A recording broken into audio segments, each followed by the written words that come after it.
Physics में हम कार्य का होना तभी मानते हैं जब हम किसी वस्तु पर फोर्स लगाएं और फोर्स के कारण उस वस्तु की स्थिति में परिवर्तन हो जाए। हम कह सकते हैं या तो उस वस्तु की फोर्स लगाने पर उसकी एनर्जी बढ़ जाए या वह वस्तु एक स्थान से दूसरे स्थान तक पहुंच जाए। यदि इन दोनों घटनाओं में से कोई भी घटना होती है तब हम कहेंगे कि कार्य हुआ है। उदाहरण के लिए मान लो दो व्यक्ति हैं जिनमें से एक व्यक्ति दीवार के ऊपर फोर्स लगा रहा है, वहीं दूसरा व्यक्ति एक टेबल पर फोर्स लगा रहा है। तो हम पाते हैं कि दीवार अपनी ही स्थिति में है, वह एक स्थान से दूसरे स्थान विस्थापित नहीं हो रही। वहीं टेबल अपनी स्थिति से हटकर एक स्थान से दूसरे स्थान चली जाती है। तब हम फिजिक्स के अकॉर्डिंग कहेंगे कि दीवार पर व्यक्ति द्वारा कोई कार्य नहीं किया गया, जबकि टेबल में कुछ न कुछ कार्य हुआ है, तभी तो वह एक स्थान से दूसरे स्थान पहुंच जाती है और टेबल पर किया गया कार्य उसकी गतिज ऊर्जा को बढ़ाने में खर्च हो जाता है। अब एक उदाहरण के माध्यम से समझते हैं कि फोर्स द्वारा वस्तु को विस्थापित करने में कितना कार्य करना पड़ता है। इसके लिए मान लो एक वस्तु है जो अभी पॉइंट ए पर है और इस पर जैसे ही हमने फोर्स लगाया यह ए से खिसक कर पॉइंट बी में पहुंच जाती है। और ऐसा करने पर मान लो वस्तु द्वारा विस्थापन एस होता है। अब यदि हमें इस वस्तु पर किया गया कार्य निकालना है, तब यदि आप इस फोर्स का वस्तु के विस्थापन के साथ मल्टीप्लाई कर देते हैं और इनके गुणनफल से जो भी क्वांटिटी मिलेगी उसे हम वर्क या कार्य कहते हैं। अब हम कार्य की परिभाषा कह सकते हैं, किसी नियत बल द्वारा किया गया कार्य बल तथा बल की दिशा में उत्पन्न हुए विस्थापन के गुणनफल के बराबर होता है। और इधर आप देख सकते हैं हमने जिस दिशा में बल लगाया था वस्तु का विस्थापन भी उसी दिशा में होता है। अब हम कह सकते हैं कार्य इक्वल टू बल इंटू बल की दिशा में वस्तु का विस्थापन होगा। यह तो एक कंडीशन थी जिस पर हमें फोर्स और डिस्प्लेसमेंट की डायरेक्शन सेम मिलती है, परंतु हर स्थिति में ऐसा नहीं होता है। फोर्स और डिस्प्लेसमेंट की डायरेक्शन चेंज भी हो सकती है। तब ऐसी स्थिति में कार्य कैसे निकालते हैं, आइए एक एग्जाम्पल के माध्यम से समझते हैं। मान लो हमारे पास एक वस्तु है और इस वस्तु पर हमने फोर्स कुछ इस डायरेक्शन पर लगाया हुआ है, तब वस्तु का विस्थापन कुछ इस दिशा में होता है। अब क्वेश्चन आता है कि इस तरह के कंडीशन में कार्य को कैसे निकालें, क्योंकि इधर पे फोर्स और डिस्प्लेसमेंट की डायरेक्शन एक दूसरे के विपरीत है। जबकि according to definition of work यदि कार्य निकालना है तब फोर्स और डिस्प्लेसमेंट की डायरेक्शन सेम होनी चाहिए। अब इस स्थिति में यदि कार्य निकालना है तब हमें फोर्स और डिस्प्लेसमेंट दोनों को एक ही डायरेक्शन में लाना होगा। इसके लिए आप या तो डिस्प्लेसमेंट को उसके कंपोनेंट में तोड़ दीजिए या तो फोर्स को, तब हमें फोर्स और डिस्प्लेसमेंट एक डायरेक्शन में मिल जाएंगे। अब मान लो फोर्स लगाने पर वस्तु का डिस्प्लेसमेंट थीटा कोण से हुआ है। अब यदि डिस्प्लेसमेंट के कंपोनेंट करें तब फोर्स की दिशा में डिस्प्लेसमेंट का एस कॉस थीटा कंपोनेंट आएगा। ज़रा ध्यान दीजिएगा, जिस अक्ष या रेखा के साथ कोण बनता है उसमें कंपोनेंट का हमेशा कॉस आता है।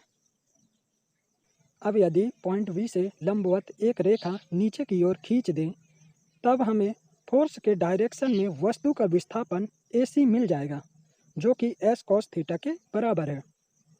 अब हमें फोर्स और डिस्प्लेसमेंट की डायरेक्शन सेम मिल गई है और कार्य की परिभाषा से हम इजीली कार्य कैलकुलेट कर सकते हैं।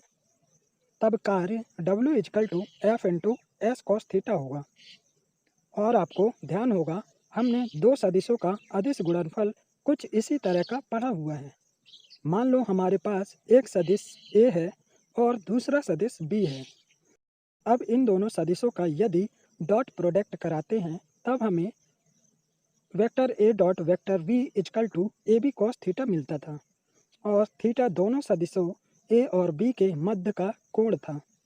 अब यदि वर्क W को इससे कंपेयर करें तब हम कह सकते हैं वर्क एक अदिश राशि है क्योंकि दो सदिशों का अदिश होता है।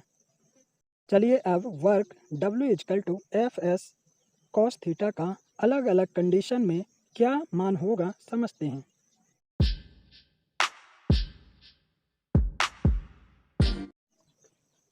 फर्स्ट कंडीशन में मान लो वस्तु का डिस्प्लेसमेंट फोर्स के साथ थीटा इजकल टू 0 डिग्री पर होता है, अर्थात वस्तु का विस्थापन बल की दिशा में होता है।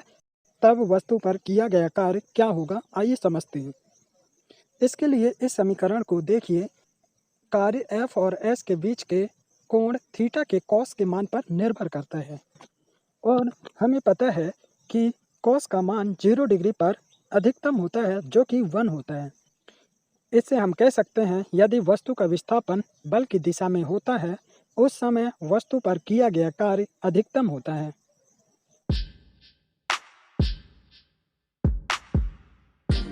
सेकेंड कंडीशन में मान लो F और S के बीच का कोण थीटा इजकल टू 90 डिग्री है, अर्थात वस्तु का विस्थापन बल की दिशा के लंबवत हो, तब किया गया कार्य क्या होगा।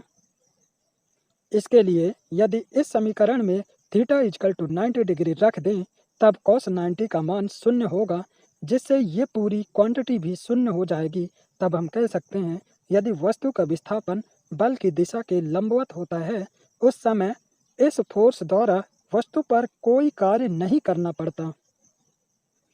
चलो इसको एक एग्जाम्पल के तौर पर समझते हैं।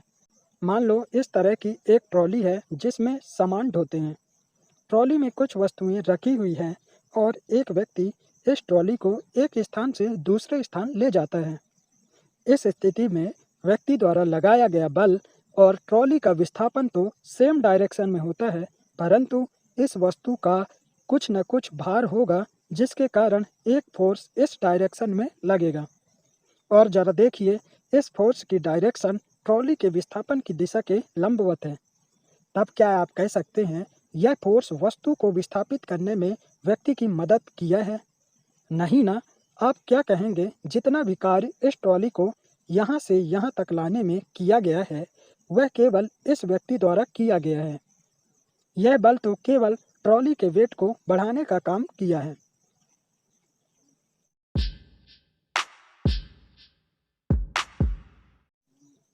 थर्ड कंडीशन है यदि F और S के मध्य थीटा इजकल टू 180 डिग्री हो, अर्थात वस्तु का विस्थापन बल की दिशा के विपरीत हो, तब किया गया कार्य क्या होगा। इसको समझने के लिए मान लो इस वस्तु को फोर्स लगाकर इस स्थान से इस स्थान तक ले जाया जाता है। तब इस क्रिया के दौरान वस्तु पर फ्रिक्शन फोर्स वस्तु के विस्थापन की दिशा के विपरीत लगता है। तब इस घर्षण बल के लिए हम कह सकते हैं किया गया कार्य ऋणात्मक या निगेटिव वर्क होगा, क्योंकि घर्षण बल इस डायरेक्शन में लग रहा है परंतु वस्तु का विस्थापन इसके अपोजिट डायरेक्शन में हो रहा है। इसको इस तरह से भी समझ सकते हैं, इस फ्रिक्शन फोर्स और डिस्प्लेसमेंट के बीच का angle theta equal to 180 degree है। तब हम W equal to F S cos theta में यदि थीटा इजकल टू 180 डिग्री रख देते हैं तब माइनस एफ एस मिलेगा, क्योंकि कॉस 180 का मान -1 होता है। इस तरह से हम कह सकते हैं घर्षण बल द्वारा किया गया कार्य ऋणात्मक या निगेटिव होता है।